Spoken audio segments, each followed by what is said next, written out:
Hello, everyone. Welcome to Wong Chat. We are on episode, I think, 40? I think we're on 40. Let me check.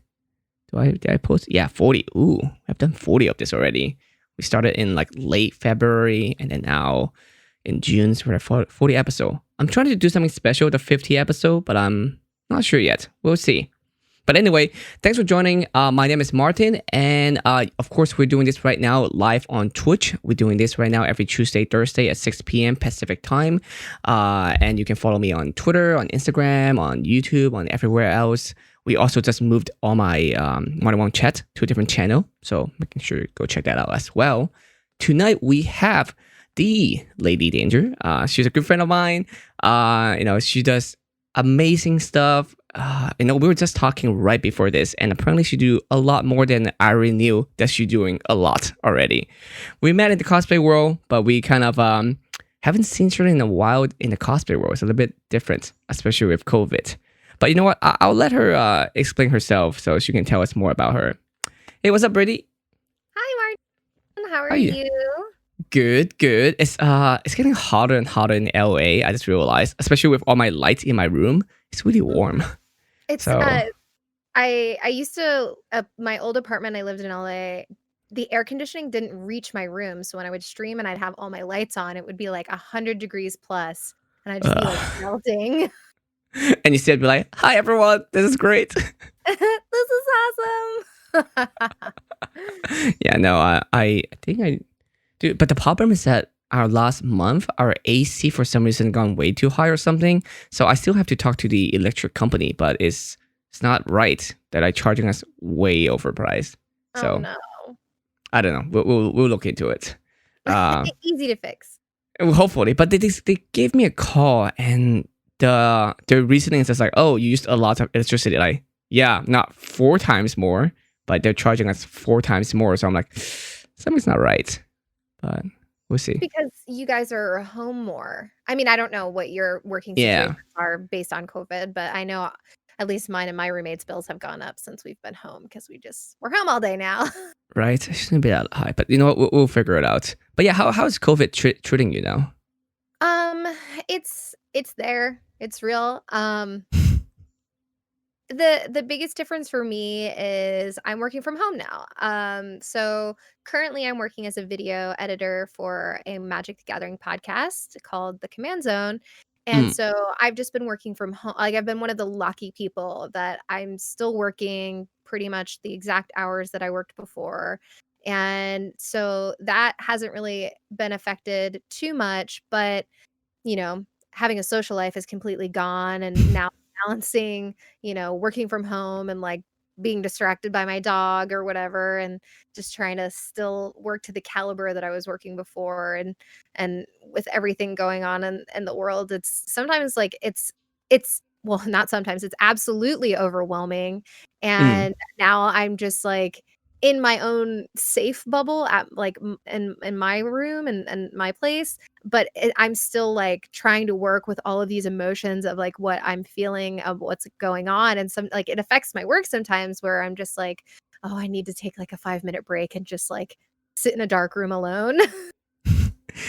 People were saying like now they have like bedtime pajamas and daytime pajamas for like just working and non-working time.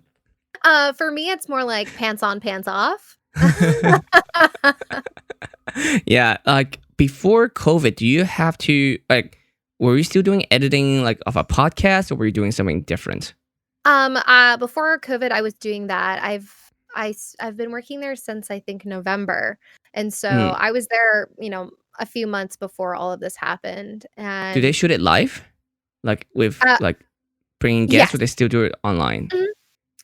No, so we've been kind of like up in the air right now. So before COVID happened, we have this show called Game Nights, and so we would have, Magic the Gathering creators come in and we'd film and, we'd work in the office together. And now with COVID, we haven't really been able to do that at all, Nobody's allowed to Mm. travel, nobody's in the office, everybody's working from home. And so everything's just kind of been on pause uh, Mm. as far as, like, having new people come in and stuff like that. Yeah, and the thing is that we don't really have an end date. We don't know when it's exactly where it's like cool, we are done with the COVID and we can all back to normal. And it's not gonna be like a switch to, it's gonna be a transition. It's gonna be a complete transition, and I think a lot of people are dealing with it right now and the changes that are happening and that are being implemented that they have to do in their life depending on, where you live and, how your state is dealing with it. And I'm I'm hoping that some of these positive changes, can be implemented moving forward. Like, Mm. I love that in, Japan, they wear like, if you're sick or you're traveling in, like, a very, populated, train or something, a lot of people wear masks. It's, like, very normal, and Hmm. I'm hoping that that's something that can translate here, but from everything that's happening now, I do not foresee that. Um but a lot of the things that I've never really been able to utilize, like grocery shopping online and things like that, I'm like, I never wanna go to a grocery store ever again. You know what I mean? I don't mind, paying somebody that's working hard to do that for me, to allow me a little bit more time to myself, and so I'm just hoping that through this whole experience, we as a country can learn to be a little bit more considerate of each other, because I feel like it's something that we as Americans, we're not really good at But it's all. such a not American thing to do. Like Americans love doing what they love to do, and they hate it when someone else tell them what they cannot do. That's when they go like, "F this! I'm definitely doing it Oh, because you told me yeah. I can't." Yeah, It's like a country founded on the biggest, like yeah, are we allowed to swear? yeah. You can swear. Yeah, Okay, it's like the country founded on, like, the biggest "fuck you." So, like, yeah, we're yeah. not okay with people telling us what to do, but at the same time, you have to think, like, there's other people around you, and all of your actions affect those other people, so I mean, that's I'm what it just is, like, right? We're like at first like very colony of the British, and then they were like, "No, we don't want to be. Fuck you. We're out." And then it's like, yeah. "All right." Then they did it, and that's how we founded this country about 300 years ago. Yeah, so it's like I'm hoping that some of the things that are happening during this will help us as a country and come together and, maybe be a little bit more considerate. What I don't like is that I see a lot of countries are saying like, or like how a lot of us saying like, oh, how other countries are doing so well with this and that. But it's kind of hard. We are a really big country. Like for example, people were comparing us to New Zealand, right? Mhm. But New Zealand population is really small. People compare us It to Canada. California has a bigger population than the whole country of Canada. So, I mean, yeah, a state can do very well, but a country-wise, it's not going to be easy to implement stuff to do. Especially we it love so much our freedom. yeah, and so it's just like, I hope that all of you are taking care of yourselves and the people around you, because, like, we don't know when it's gonna end. We don't know if there's gonna be a cure. It's a virus. It's gonna mutate just like anything else. So, I just hope that at some point we get to a stabilized place where, you know, we can move forward with, you know, real I don't life even, again. yeah, like the thing is that I don't know how to prep for it. It's not like I can, it's hard to tell, like, oh, if you do this and this, it will be fine. And it's not visible. Sometimes Mhm. also, like, it's going to stay in you for like 2 weeks. So it's not like, oh, I got sick, I instantly go to hospital. It's not like a cut, right? If you got stabbed, like, okay, I see what's going on, blood's coming out, I'll go to the hospital, I'll get that fixed. But this, like, you don't know if you got it or not got it, and you don't know how to really prevent it. You can minimize your risk, but not really completely prevent it from happening. Yeah, and the other thing that as an American, is really hard is there's so much information and misinformation, Mm. in the digital age that we live in, and it's like one person says a mask, they say don't wear a mask. This person says wear gloves. This person says not wear gloves. And so you're like, what am I actually supposed to do? We also Yeah. have this problem is that people will react to certain information and then do it way too over. Like for example, the mask situation, right? What if we want to reserve the mask for more frontline, like doctors and nurse? But if you tell people, yeah, mask is definitely is a necessary, then they'll overbuy it, and then we won't have enough supply for people who really need it. You mean You like know? toilet paper? Yeah, yeah, yeah. Freaking toilet paper. Oh my god. There was like 3 weeks I could not get toilet paper, so I keep end up just buying a lot of alcohol. So every time I went to the store, like, I'm going to go get more TP. And then when there's like, oh, there's none left, but there's a case of, like beer or like a case of like wine, like, all right, I guess I'm picking this up. I'm getting some soju. Oh, yes, I love soju. So, right before the pandemic hit, I went and I got some toilet paper. I did not overbuy toilet paper. I just got a regular, normal size package of toilet paper, and my roommate wanted to be, like, extra careful, so he ordered some toilet paper online, and it came, like, 2 months later, I think, and in reality, it was, like, miniature toilet paper. Like, I kid you not, it was, like, this big, just just this tiny little pieces of toilet paper, and this tiny package came in. I was like, "Steve, was this the toilet paper you were looking for?" And he was like, "Yeah." And I was like, "It's real small." And he opened it up, and it was just tiny, and so, I think the other thing is, like, a lot of people are taking advantage of our, impulses. So, like, Hmm. we are running out of things, but then, like, now you have these tiny little, bottles of hand sanitizer that are now, like, $20, and you're like, "Okay, well, can Hmm. can I just be safe without being, dirt poor now?" Finally, we're like back to the point where we can actually buy toilet paper. So that's good. Yeah. Yeah. Hopefully nothing else happens where, everybody gets massive diarrhea and now everybody needs more toilet paper. 2020 has been a crazy ride. It's only June. It's only been half the year, but we have did I a f lot. I feel like everybody keeps saying it, and then it feels like this is the longest year ever, and I can imagine if I think about it, like, my grandmother was born in 1924, she was born, around the Great Depression, and, like, that had to have been the longest years of her life, and now here we are, not necessarily the Great Depression, but, like, through a crazy pandemic and epidemic, and you're like, "Oh, is this, like, a portion of what they felt?" Where you're like, "I don't know if it's gonna end, I don't know, what's going on," so Hmm. And now I can recession is end. gonna happen. Like, Oh, yeah. it's definitely affected how our economy work. Like, even if we go back to work completely, we actually have lots of people who actually die. So we lost a lot of people in the workforce. So, Yeah, and then a lot of businesses are going under, so there's, like, not gonna be jobs for people that had jobs previously to go back to, and, hmm. I know a lot of people are even considering changing careers because their career isn't it's not feasible to do Dude, that I thought anymore. about it too. Like, I'm kind of like, I'm not saying I'm worried. I don't think I'm worried because it's so far, it's luckily it's still working out for me. But I'm like, this is so unsteady for me for what I'm doing. But here's the thing: I have done corporate life before, right before what you all know me as now, mostly a photographer, Twitch streaming a bit.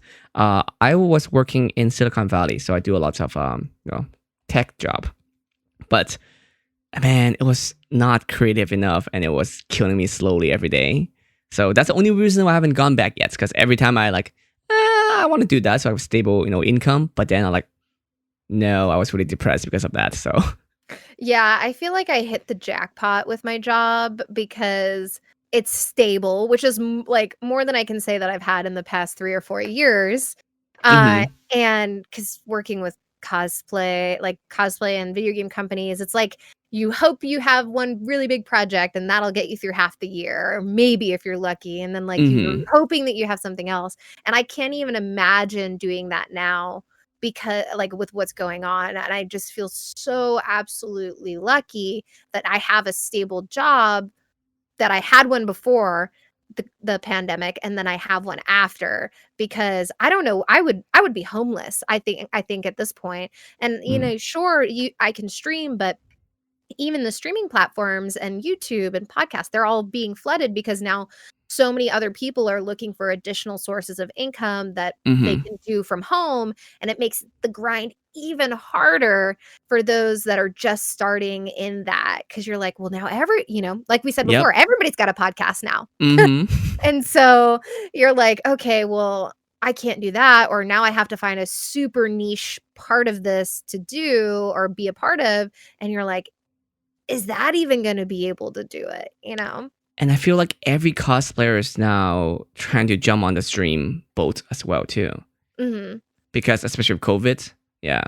Yeah, because, like, they can't go to conventions, they can't, um, sell prints at conventions or anything like that, which I know Hmm. was a source of income for a lot of people. And, they're moving to OnlyFans and Patreon. And, that's all fine and dandy, but it's still so much work. Hmm.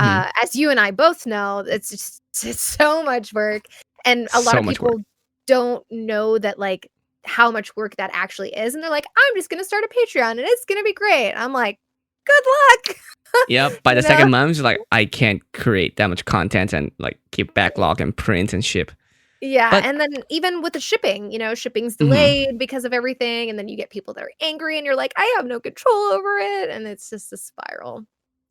But like even the whole cosplay industry itself is it's a weird. Here's I've been in it for over 10 years, and I know you've been in it for a long time, maybe even as long as I have. It's weird because I have lots of photographers from around the world that's on my Discord, and I talk about this all the time. If we didn't do what we have done to industrialize cosplay, we wouldn't get to what it is now, which is kind of helpful, kind of double-edged sword. But at the Mhm. same time, is that it's not the direction I really wanted to go. But unfortunately, it did go. Like I don't know. What do you think about that? Um, so I started cosplaying in, like, roughly about 2011, so almost 10 years. I'm not good at Mm-mm. math. And when I first started cosplaying, I was just ecstatic to make things, to It make was things. exciting. Yeah, it was so exciting. It was like such an I don't wanna say like a new thing because it was happening before that, but for me, it was like such a new thing, and I just wanted to make. I wanted to Hmm. make, but I've always been like a business-minded person because 'cause I've Hmm. also been streaming. Gosh, I've been streaming for 6 or 7 years now, and Hmm. so as soon as I really got into cosplaying, and then I also got into streaming a few years later, and I was like, "Oh, I can do both. That's gonna be great." And then Brittany, hold on. yeah. We lost your camera for Oh, a second. no. Is that a normal thing? Oh, it's a new camera, I don't know. Did it like self turn off? I think so. Let me see. Sorry, guys. No worries. I Technical mean, we can still difficulties. hear you perfectly fine. Yeah. So your mic and your headphone is great. But yeah, This has never happened before. I wonder if my maybe. battery died. Oh, I don't possibly. I don't know. Is I it can off? Yes, it is off. Okay, it I might can be the switch battery. I can switch to my other camera. Sure, take a moment. Yeah, Sorry, friends. no worries. Like I was wondering, it's like should I tell her like because you're right in the middle of a I sentence know and I it's was. right. I know. Good Dude, but that thing. camera that you said you got, like that is a great one. The was it the Sony Z7? Is that what they're Yeah, called? I think that's the one that I got. Let's see. And what I realized is I don't think because for my other camera, I have like where you can plug it in and you don't have to worry about your battery dying. ZV1. Yes. Mm-hmm. Yeah. And You I need don't have that for this one yet. yeah, go yeah, you need to buy one then. Like I just show my housemate on how to do the whole um using a camera as a webcam and that kind of stuff. And here's the thing though.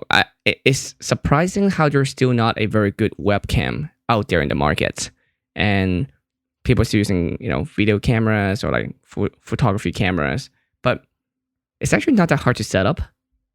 It So really isn't. yeah, but we'll see. Like that's I feel like that's what separate a lot of stream from good quality to like, oh wow, this seemed like a much higher productions and stuff like that. You're like, this is some professional stuff going on. And then here I am. Mine turns off. It's okay. That's what a live show is for. Oh, guys, we're live. It happens to the best of us. Yeah, dude, but I haven't done live show in such a long time. Like I enjoy doing I enjoy the madness of it sometimes. I do not. You're Yeah, like, no. I, I uh, think when was the last time I did host some cosplay contest? Wait, you do hosting as well, right? I do. I've been dipping my toes into Magic the Gathering hosting. Mm-hmm. Uh, and I absolutely love it. It's a weird experience because you're I don't know if you've hosted stuff before, but if you Yeah. do like a casting where you're an analyst, which is what I Mm. was doing, you Mhm. are like you have somebody talking in your ear and Mhm, like mhm. while you're also trying to explain a play that's going on Mhm. and you're like, okay, just like focus. You're like, you can do this. It is fine. I have a guest on like 2 months ago. Her name is Glitter Explosion, and she also did coasting, did casting, this analytics. Man, those but the ones that with analytics, I feel like so difficult because like you get given data and you want to making sure you be very smooth when you talk, but also bring up those talking points and making sure you're related to those data as well, and you can't really get it wrong. No, you can't. Like I kept saying things incorrectly because I was nervous. But you're like, you're trying to be informative and you're trying to make sure Entertaining. that you're entertaining and also like still trying to sorry, I'm trying to plug this in here. Uh you're trying to like do a million different things at once and a lot of people don't realize that like having somebody talk in your ear while you're also you like stating an analytical like play is really Hmm. It's difficult. really difficult. And also, like, even if you ignore them, it's still very difficult. But sometimes it's not, you can't. You have to, like, know what they're saying as well, because you'll be streaming, you'll be talking, and then, oh, it's not streaming, sorry. You'll be, like, on the show live. There'll be, oh, here you are. I'm coming back. But yeah, so, like, you have to, you don't have to click record. You know you're recording right now, right? No, I accidentally clicked it. Just FYI. I know.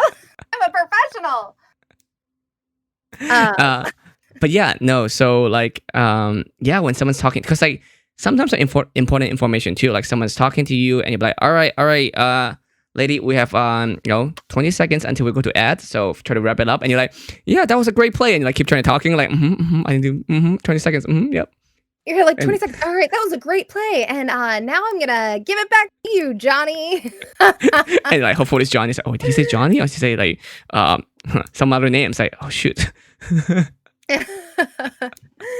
But yeah. Now I'm But distracted. I'm like, no worries, no worries. Welcome back. We were thanks. talking about cosplay and Yeah. then how we fell in love when we first started, but then Yeah. kind of shifted after that. Yeah. So once I started I took a really weird route with my cosplay. Most cosplayers are like, I'm gonna go to a million conventions. And I did that for a while. And then I was like, you know what? I don't want to sell prints.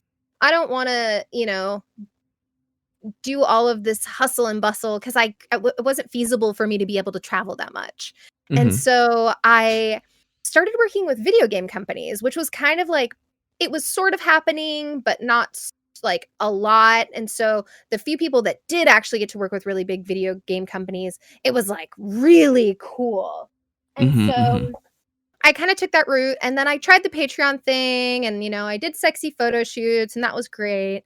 But I stepped away from it because what I realized it was doing is it was eating away at myself. It Mm. made me, in the same way you see magazine women of like they're just they're perfect, right? And I was seeing all these other cosplayers and all their stuff was so perfect. Their bodies were perfect, their hair was perfect, their costumes were immaculate and I was like I could never live up to that. I can never live up to the amount of content that they're putting out. I don't have those tools available to me and it was Mm. eating away at my self-confidence, my self-image. I was getting like imposter syndrome and all this other stuff as it like my career went farther along because I saw the community just shifting, right? It wasn't always it wasn't like just do what makes you happy anymore. It was do what's current, do what's popular, do what Hmm. people want you to do, or you're not going to get noticed. And, or if you don't do X, Y, and Z, you're not going to be popular, and if you're trying to make a business out of it, those are all important things. Mhm, mhm, And I just kind of like stepped away. I was like, I need to take care of me, and I need to take care of my brain and my body and the way that I want to be viewed. And I won't let anybody tell me what I should be doing. And mhm, so I stepped away from it because I lost a lot of joy that it was bringing me from when I originally started. And I still really stuck it to the man and did things that were really obscure and nobody really knew about because it made me happy. So like in that aspect, and I'm kind of at the point now where I just miss making things so mhm, much that I'm like, yeah, you know what? I want to make, a costume here and a costume there, but I'm not going to have anybody tell me what they want. And, I'm going to listen to my community because those are the people that have stuck by me through all of those ups and downs. mhm, mhm. But I was like, I'm going to focus on, being a host and maybe something that'll have a little bit more longevity because being a cosplayer, you know, you don't really see a lot of old cosplayers. Well, we never went through a full life cycle of what a cosplay career is like. Even cosplay as a career is such a new thing. So Mhm. there are a few pioneers in our industry that we saw happen, and there's maybe only two routes we have seen that works. And they're Yeah. very limited, and also it's very special circumstances, you know? I think it's extremely special circumstances because right now, like, I can list off maybe, like, 5 cosplayers that are really doing well for themselves, Yaya, Mm-hmm. Jessica, Kamui, Kimpatsu, and, like, Mm-hmm. maybe a few others that are, like, really, like, they're going. They are machines. They are, like, Mm-hmm. unstoppable, but I feel like all of them offer something so specific, and I think when they started, the community was just so different at that point. There was, like, nothing like it or nothing Mm-hmm. like them specifically, and so they've been able to flourish, and because you flourish early, you don't I don't wanna say you don't have to work as hard because they still work very, very They hard. got lucky in a position where they can work hard. Yes. Yes. Mm-hmm. That is exactly it, and now it's like a grind to climb Mount Everest to Mm-hmm. even match anything to it, and you have to go into it knowing that you're not gonna be Jessica Negri, you're not gonna Mm-hmm. be Yaya Han, you are gonna be you, and that has to be okay. And the disparity between the top, let's say 10, and then the next top 10, and then it's the rest. Like, other than the top, like maybe 20, the scale is just way too crazy, you know? Like, the top people are making a lot of money and working really hard. But the rest of them are working really hard, but they're not making even proportional to that amount at It's all. not even close to the Not same. even close, yeah. Nothing. So, I mean, I got lucky too. I got in at the right time, at the right place, where it was starting to flourish. But like I say this all the time, if I start doing this now, even I couldn't get to where I am right now or where I was, doing the cosplay side of things, because I've seen how people have done it too. And I have seen a lot of photographers do amazing, amazing work, but they're not getting the recognition they deserve. So, And it, and I it's like that on both sides. There are tons of amazing oh yeah. cosplayers and crafters that are putting out phenomenal work Just that like just you, don't I get mean, you noticed. make amazing work and you're super pretty as well. So, like it makes sense. It just people don't get that kind of thing that they deserve. Yeah, and it's so funny because, like, just what you said, so many people have said that to so many people I know. They're like, "But you're so amazing, and you're so talented, and you deserve to be noticed." I'm like, "Yes, maybe, but, like, But it's not happening. I it's not happening, and I don't see it." You know what I mean? Like, I just see me, and, like, I have a specific style in which I cosplay. I like to call it, like, hyper realism of, like, I'm gonna take this thing, and I'm gonna make it look like it came out of a movie, which is Hmm. not how everybody else cosplays, Hmm. and so it's so much more work and effort goes into it, and then you're like, "For what? I got a picture." And because 'cause I'm like, "I don't wanna sell prints." So, you know, and it's just, sharing your art with the world, and I think since I stopped cosplaying, 1, I feel so much better about myself, my self-image, and I also am now inspired to make art, but I'm not necessarily inspired to make replicas. Like, I'm more inspired to make my own original designs and to flex Mm. those muscles to be like, "Ah, here's this original character that you've never seen before and that, like, nobody else has ever done."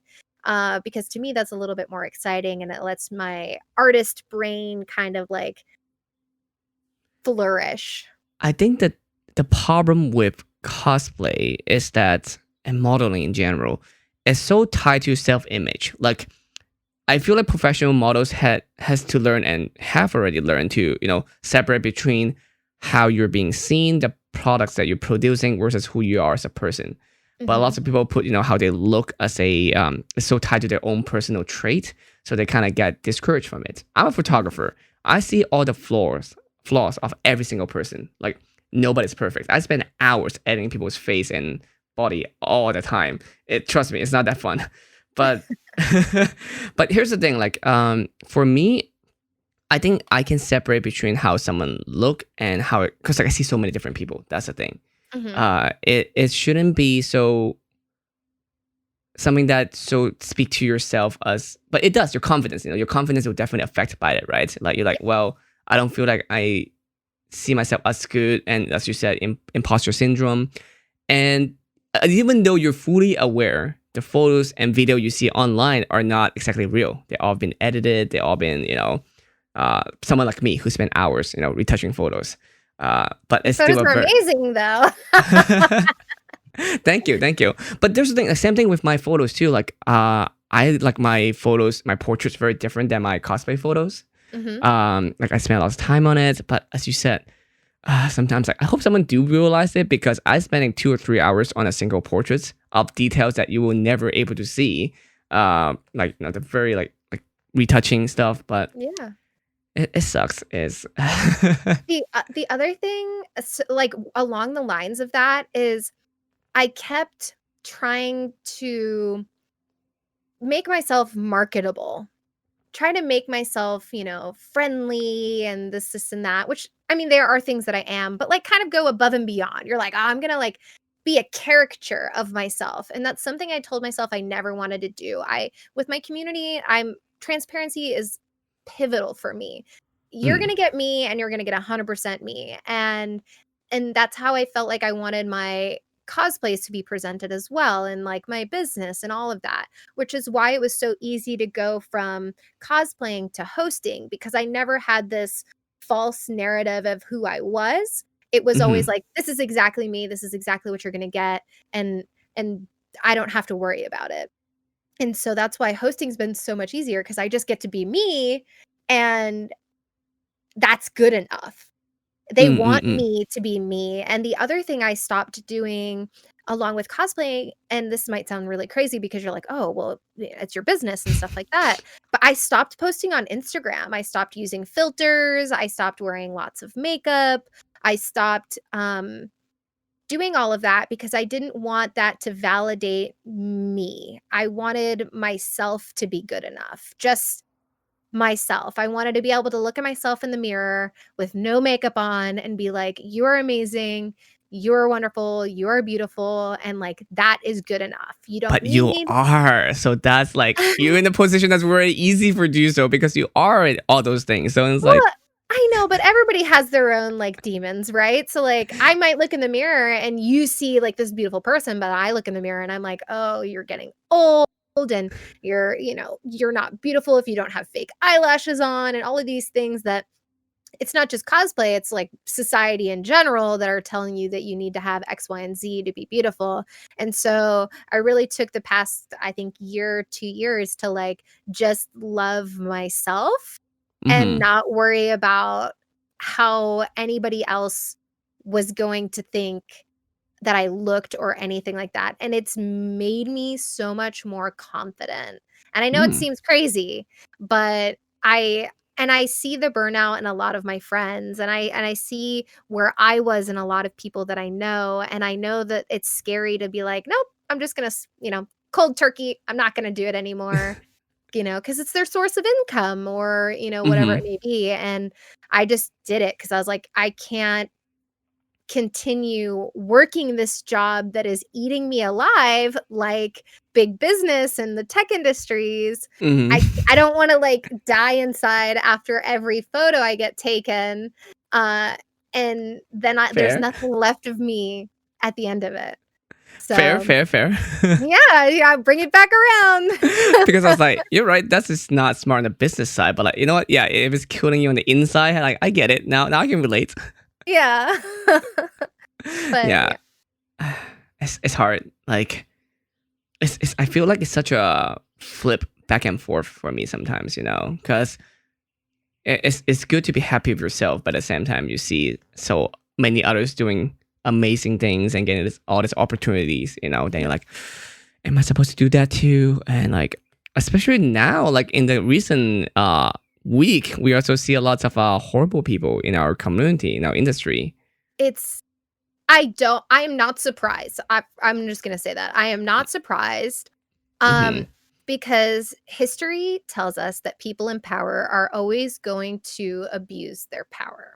Mm-hmm. So seeing all of these victims come out with their experiences of what people in power have dangled over their heads or done to them is just disgusting. And I tell myself all the time, and I tell people close to me, to hold your friends accountable, because we live in a society where it's so easy to just be like, oh, well, he's not like that with me, or she's not like that with me, and I've never seen them do that, or, whatever it may be. But in reality, you might just not have been in the situation where that would happen. Mm-mm-mm. And then you're also, at big parties and conventions and stuff like that, where it's like you've got your little blinders on, you know what I mean? You might not see what Mm-hmm. Joe Schmo's doing at the bar to this person, or what this other person's doing to this other person. And so I feel like if we just hold each other more accountable, then it's a lot easier to nip those kind of things in the butt. And I Mm-mm. think it's the same thing where, I know a lot of these people don't say anything, and a lot of these victims don't say anything because it's their jobs on the line. Mm-hmm. And so, like, that's another thing is, like, if we can nip these actions in the butt before that person gets to a place of power, then hopefully that doesn't have to happen later down the line. Which is like, Yeah. it starts from the bottom all the way up, you know what I mean? And it's like, I am the friend that will tell you if you're being an asshole, or if you're being disrespectful, or if you are, you know, doing something wrong. And I've gotten a lot of issues with that through my years because it's confrontational and it's rude, or, however people want to perceive it. But at the end of the day, I know that. Especially for women, like people keep using the phrase like, "Oh, she's hard to work with," you know. Yes. Yes. Mm-hmm. Specifically being a woman, because we're supposed to be soft, and we're supposed to be this, and we're supposed to be all these things. And I'm like, move over. I'm none of those things. And I've lost friendships over it, but then I've also had people that have come back a year or two later being like, you know what? Thank you. I needed to hear that. And you were the only person that said that to me. And so Mm. I don't mind being the bad guy to hopefully help somebody learn and grow, because I understand that people have been sheltered a lot of their lives, and they haven't been in situations where they've been around a lot of people of color, or they've been around a lot of gay people, or they've you know been in a power position around, the opposite Mhm. sex, or, whatever it may be, because it goes through everything.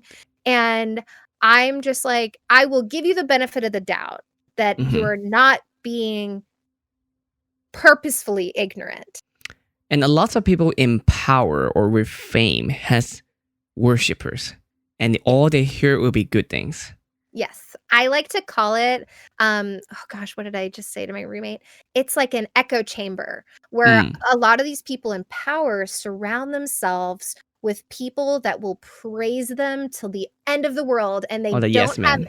yes, they have yes men, yes women, all of this. And then, one person infiltrates in, and like me, will be like, no, no, no, that is not okay. And then I'm like, I'm ostracized, and they're like, "How dare she? She's a troublemaker. She's this." And I'm like, "No, I know what it feels like to be the little guy, or I've had so many people around me that have been mistreated that I will not tolerate it around me." And and it's not just my friends. I've done it in public. I've done it in a grocery store. I've done it in the airport. I had this one time where this old white man tried to cut a whole line of like 15 people at the security, and like everybody's like looking at each other like, is anybody gonna say anything? And I was like, excuse me, sir, like, you the back of the line is over there. And he's like, no, I'm good up here. And I was like, you just cut in front of like 5 different people. You can go to the back of the line. He's like, well, I'm here now. And, I was like, you can take your white privilege and move it to the back of the line because it ain't Mm, happening. And he was like, oh, whoa, whoa. And I was like, you know what? I don't care. And so he wouldn't move. And the security lady was like, because there's the big machine and then there's like just a mhm. regular metal detector. And she was like, okay, all of you can come this way and we're just gonna move you through this. And he tried to jump in the line and she was like, you can stay right there, and made him wait for all of us to go through the regular metal detector. And, Yeah. and then like he went in last. And so I feel like more people need to be less afraid of confrontation when it's about doing what's right. You Mhm. know what I mean? At that point, I don't think it's confrontation. I just think it's fact. The problem is that people in power will always try to discourage people to do that, and they will try to weed out people that are whistleblower. Mhm. So it's not an easy job to do. It's also a lot of sacrifice. It's lots of risk. And I totally get that. And sometimes it eats away at me. I'm like, why don't I have more friends, you know? Mhm. Uh but it's a systemic issue. It's people Mhm. in power have made Americans not want to fight or Mm. argue for things that they deem as not correct, Mhm. Mhm. Yeah. which is also led into how we are as people. And so I've been privileged to live a life where I have so many gay family members. I'm biracial. I've grown up with 4 or 5 different cultures around me at any given time. And so I've seen the struggle. I've had family members that have been drug addicts and alcoholics, and I've lost people at a very young age. So I've gone through a lot of trauma, and I've had a lot of trauma around me that you wouldn't think a 29-year-old has had around them, which has made Mhm. me, right? Mhm. And so few people have had those experiences where they just write it off as, "Oh, that's just that never happened. That would never happen. That could never happen," right? Because 'Cause they've never been Mhm. in it, and you're like, "It happens every day." And so I'm like a fighter. I'm like, I will fight tooth and nail for my friends if it's something that I truly believe is correct and right. And, sometimes Mhm. I'm wrong, you know? My emotions get Mhm. the best of me, but I want more fighters, and it's So just gotta with be brought back in. with the protesting going on and everything, and I've noticed for a long time too. But tell me more about the biracial kind of the identity of yours. Like, how does that You're like? gonna make me cry. I'm very interested in how is that like, and like especially if everything's going on. Gosh. It's something I've struggled with for a really long time, and it's hard to talk about, and I know a lot of other biracial people will feel this way, and for me being a white passing person, I have a lot of privilege, Mm, um, but I'm also not neglecting the other people around me, like my sisters and my brothers and my nieces and my nephews that don't have that, and so there's oh gosh, I feel like my voice is lost mm, amongst everything that's going on because I'm biracial and I'm white passing. And people disregard my heritage because I look white. And I'm like, that's not fair. My dad's Native American and he's black. And mm, so you can't disregard all of that and the struggle of those people because I look white. because I know my privilege and I use it to their benefit constantly, which I think is what makes me so much of a fighter, because they can't fight because they get marked as the angry black woman, or the gangster, or this or that, or whatever somebody wants to wrap that into. And so I think that's why I stand up for the little people. I stand up for the people that are not viewed as right or correct or perfect. And there's just as much issue with being a no, there's not just as much issue. There's a huge issue with being a biracial person and trying to find where you fit in with society. Do you get Because pushback from both sides? Like, or they? yes, Mm, yes. As a kid, you get pushback from both sides. You're not black enough, you're not white enough, you're kind of ostracized by both sides. Or, I'm like, "I'm black." And they're like, "No, you're not." And I'm like, "Yes, I am. My dad, this and that." And they're like, "Oh, you could be the mailman's baby."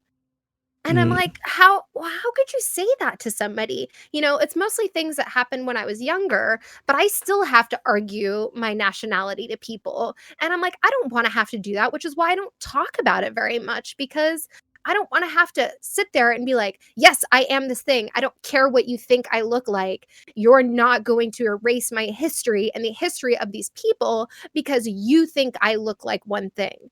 And it's so hard because for me, thinking of my mom and dad being together, when I was younger, and the fights that they had just to be an interracial couple, mm, and it is setting the future for us eventually. And of course this is very much in America, right?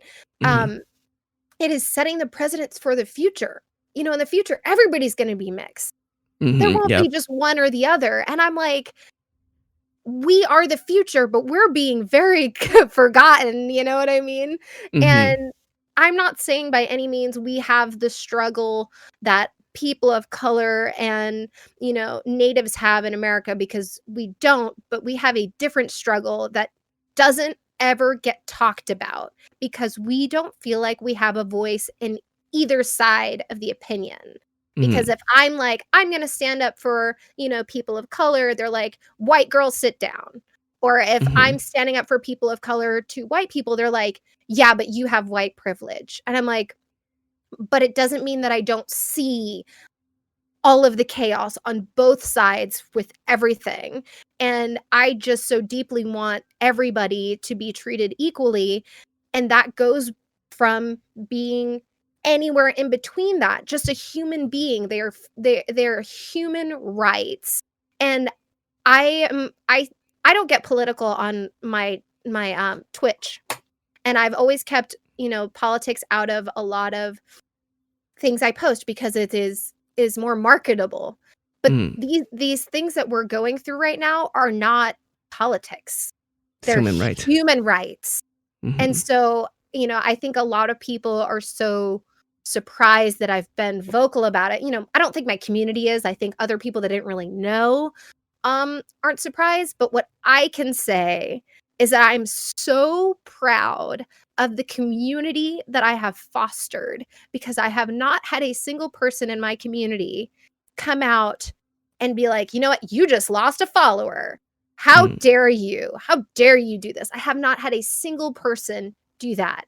And I know very few creators that can say that, because I have focused from the beginning on inclusivity and community and respect in my mm-hmm, community. And it's a hard thing to put your foot down on and to do, because when your community gets so huge, you're like, "Oh, you know, I can't do this, I can't do that, I can't be a social media manager," and all these other things that cosplayers are to mm-hmm, monitor that community. And that's why I would rather just have this small community that is uplifting and positive in a world full of tons of chaos and negativity. I think my roommate tells me about this one guy who talks about 1,000 true fans, and that if you have 1,000 true fans that will always buy your book, that will always buy this, that'll buy your merchandise and buy that, it is worth more than having 10,000 followers on Instagram where two people will buy something. And Definitely. Yep.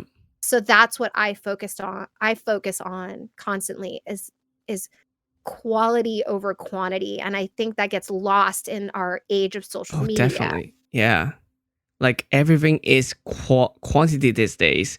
I mean, we know we see it from the cosplay culture, the OnlyFan culture, lots of things, in general, and social media. It's just, even our president, he posts a lot, and they could be horrible things, but it'll be forgotten the next days because it's the next thing, the new thing, quantity. And it also just goes back to, like, us as a society where it's like, what information is the right information? And if it's not, newsworthy, it just gets swept under the rug, but it doesn't mean it's any less important. And so I've found a place, specifically with on Twitch that I've fostered this community and, I've worked with those big companies and I've had them post me on social media, and the real breakdown for anybody that has worked in the social media industry is that doesn't translate. It does not Mm, translate. It doesn't mean you're going to get a million followers. It doesn't mean you're going to get all these other things. It's literally just a blip on the timeline of social media, and it's gone in an instant. mm-hmm, And mm-hmm.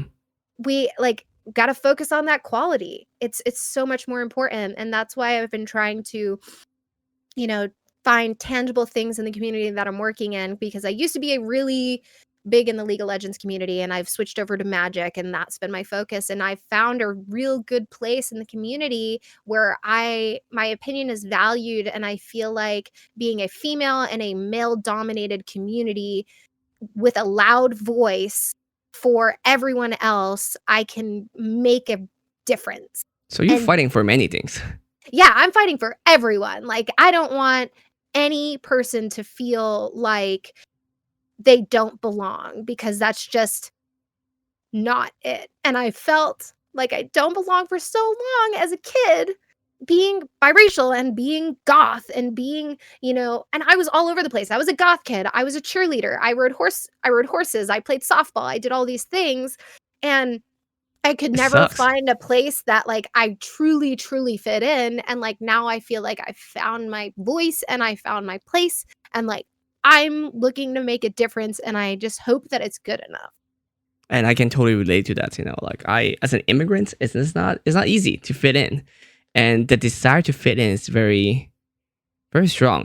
You want to be like one of them. You want to be people just care as much as you do. And it's kind of like feel like when you in a house party, in a room party, where you try to talk and then nobody respond, and someone could say either the same thing or something, and then they get all the cheers, and you're like, look, man, I just want to be part of this. I don't even have to be the most popular one here. I just want to be one of us. That, Mhm. and it sucks. And I know how, like, fighting, and I think that we should fight while we still can. Like, Yeah. I'm from a country, from a city that I know that fighting is important while that's still available. Because if not, then it's gonna be a very dangerous place for everyone. Mhm. Yeah, like it's tough. It's tough. Like I can see how, like, when you make any statements, if they didn't know about you, it would be extremely, extremely difficult. Because having white passing, that is to them, is a to maybe a lot of people in the black community, is a privilege.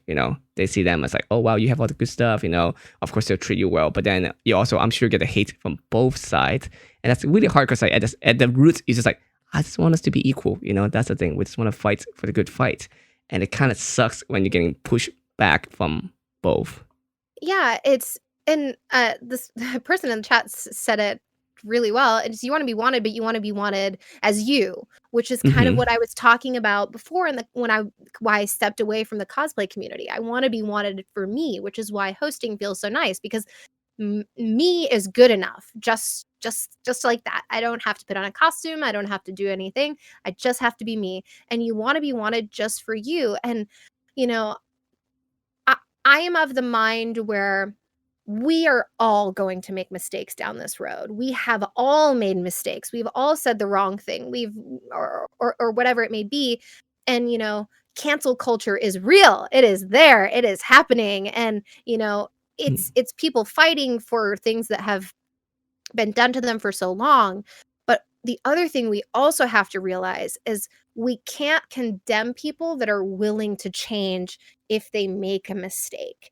Because if we Mm, do that, there will be no one else left to help us fight for it.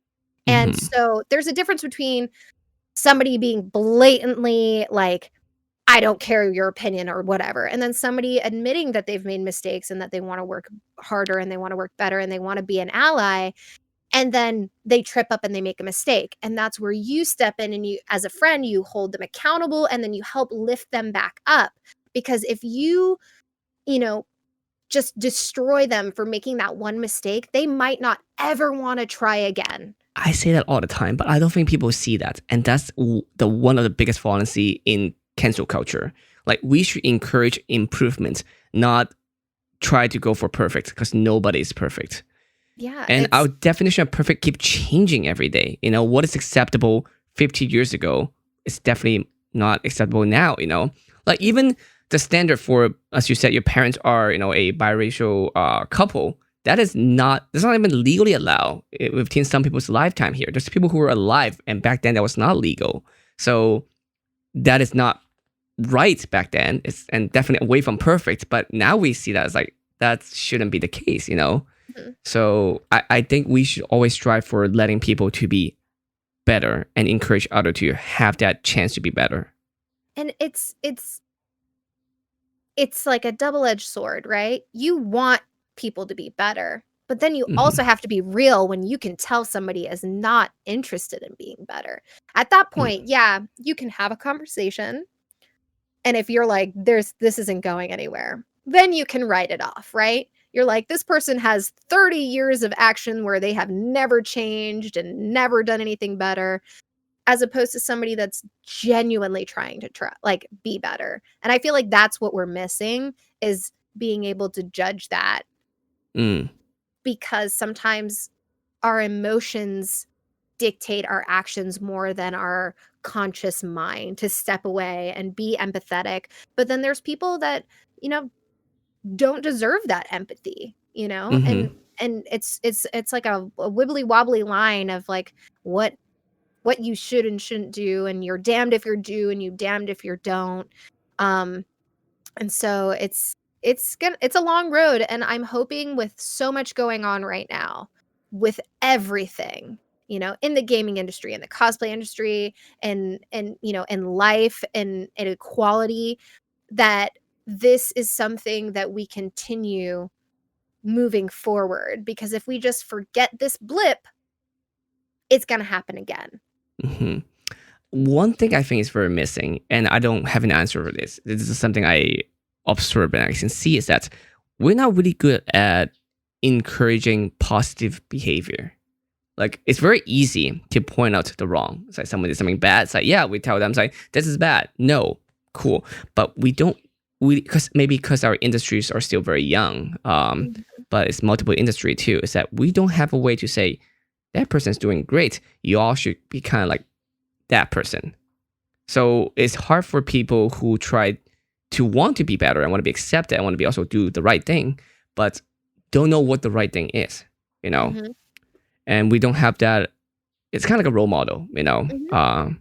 especially now in gaming as well. So I think we're trying to find that balance. Yeah, I think it's a balance that I struggled with a long time, and to be quite honest, therapy helped me figure that out. Mm, And to help me realize that sometimes you have to look inside, you know what I mean? And hmm. realize that maybe you're also making mistakes, and that you So have this is to be for able me. to, yeah. As I get older, I feel like a lot of things I'm saying sound more and more cliche, but it feel like more and more true. Does that happen I to you? think, yeah, oh, all the time. I've been saying it forever. I say, "Be the change you want to see." Mm-hmm. Mm-hmm. I've said it forever, and I mean it, because Yeah. nothing will change if you don't set the tone and be an example of what you want to see, and that's exactly what it is. I don't want somebody to put me up on a pedestal and be like, "You need to be like her." I would hate that. I'd be like, "No." You know what I mean? Just let me be me over here, and, like, if you like what I'm doing, do that too. But yeah, I think it takes a lot of internal reflection to figure that Hmm. out.